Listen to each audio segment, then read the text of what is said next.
Hi, and welcome to Module 11 for ECE 410. We are getting close to the end of the semester, if you can believe it. Module 11. Wow.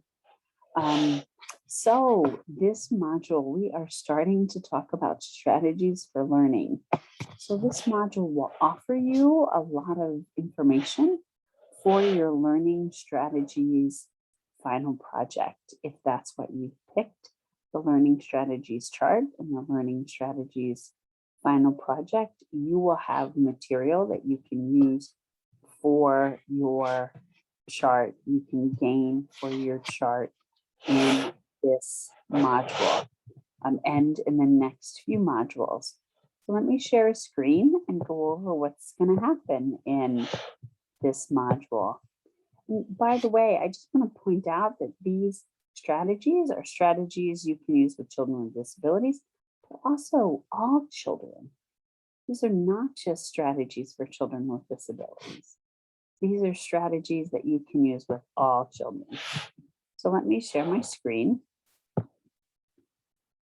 Not that button. There we go. Okay. So first thing you're going to start with is a survey. So again, in week 5, you checked in. How are things going? What's going well? What's clear? What's not clear? What's working? What's not working? What can be improved? It's the same 4 questions. And if you could give me feedback, that will help ensure that ECE 410 is meeting your learning needs.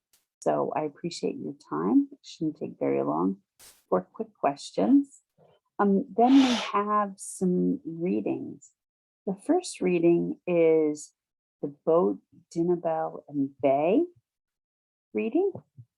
And so Boat, Dinnerbell, and Bay, I'm just gonna go here and see if we can open this real quick. I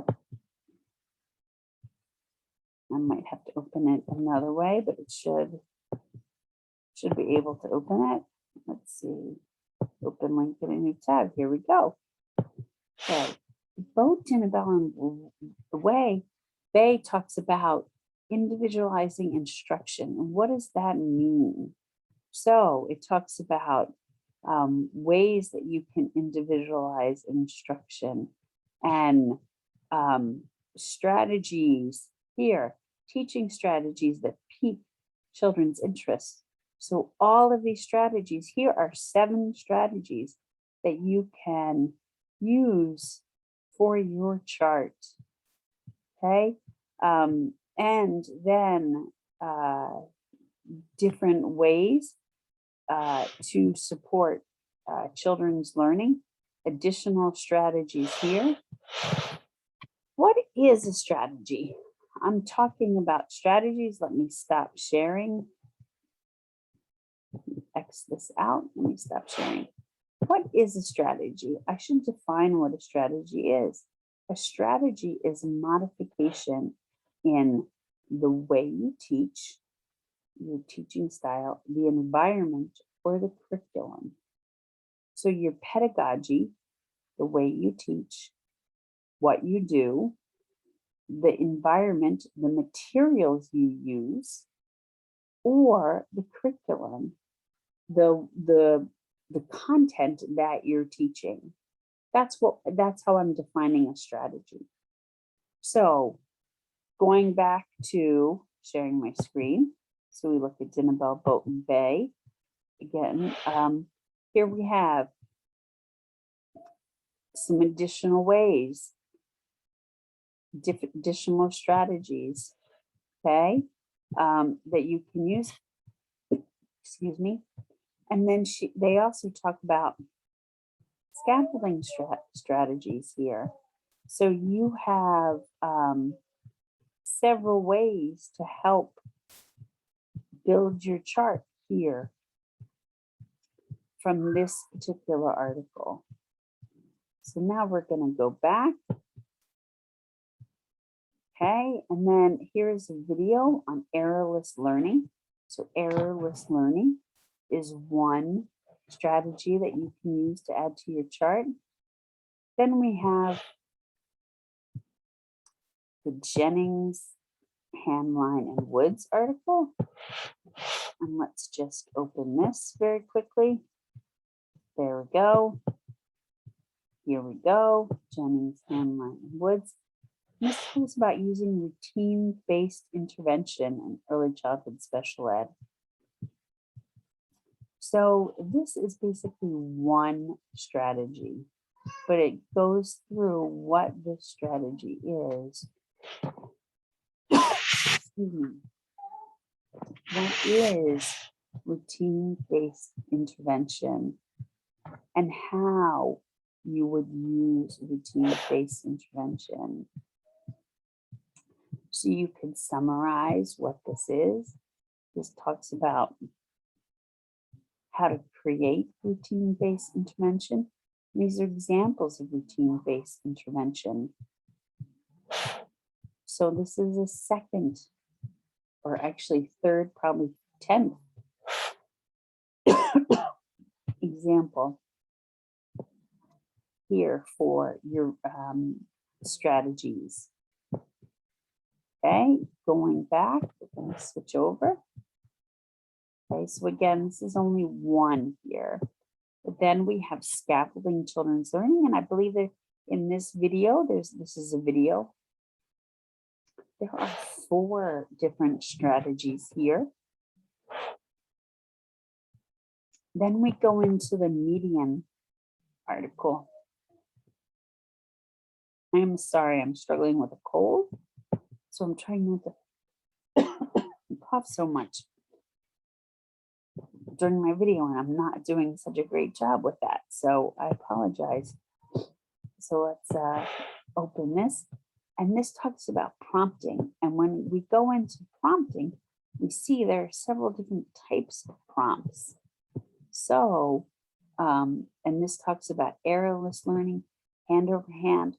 So here, hand under hand, least to most to least, natural cues, prompts, time delays, and then, so all of these are different examples of strategies. And please remember, you don't want to duplicate what has already been presented. Okay, so if you saw something in a previous article, make sure you're not duplicating that. And then these are different types of prompts. So again, also you don't want to duplicate. But here are different types of prompts that you can talk about in your strategies, learning strategies. So the median article, the median et al. Article has many different strategies in it as well. And then here we have a specific handout that talks about really an example of prompts that you could use for a simple task. And this is just an example of having, for example, someone log into a computer and, go to a website. What would you have them do? And what that would look like using different types of prompts, verbal, gestural, physical. I apologize. I'm sorry. And then talks a little bit about least to most prompts and most to least, and how you would use that and what that would look like. So this handout might be helpful just to give you a context of what this is, what the different prompts are and how they can be used in a real life situation with an activity.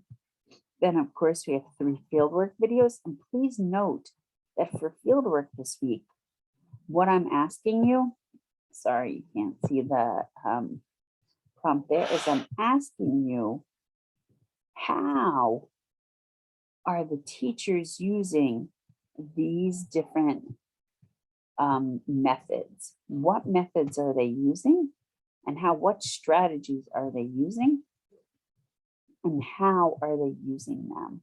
Are they using least and most? Are they using errorless learning? Are they using physical prompts? Are they using gestural prompts? Are they using hand under hand or hand over hand? Are they using something else? And tell me what you see them using. And then, of course, we have the fieldwork blog that's there, and then the self-reflection journal. So that's basically module 11. And module 11 will give you a lot of information for your strategies chart. I'm also going to add a little chart here to help you with APA format so that you feel comfortable adding material in APA format, because APA format is what you want to use when you're documenting your sources for your chart. I am sorry that I have coughed and hacked during this video. I apologize. As I said, I am battling cold and I am sorry. I do not mean to hack up a lung in the video, so I am sorry. But I hope that you find this module meaningful and helpful. Again, these learning strategies are not just for children with disabilities. These powerful learning strategies are things that we use with all children. So taking the time to really study them will help you become a masterful teacher to support all children and to really differentiate and individualize instruction for all children. When you can recognize who needs hand over hand, who tolerates hand over hand, who doesn't, who does best with gestural prompts or verbal prompts, who needs most to least to start with, who needs least to most.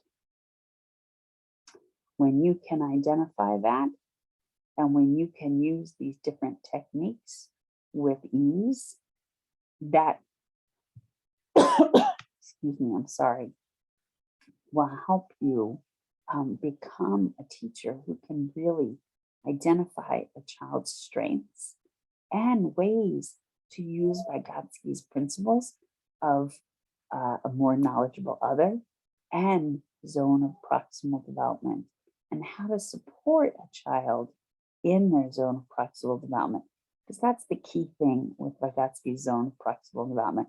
And we all talk about scaffolding and how scaffolding is important, but it's not just scaffolding, it's scaffolding in a way that supports that individual child. And how I scaffold myself is going to be different than how I can't scaffold myself. How I scaffold Crystal is going to be different than how I scaffold Maria. And how I scaffold Maria is going to be different than how I scaffold Grace.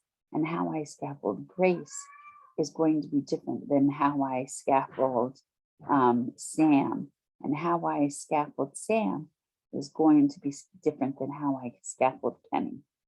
So knowing how to scaffold and how to support and learning and how to, what strategies to use to scaffold learning will help you become a masterful teacher.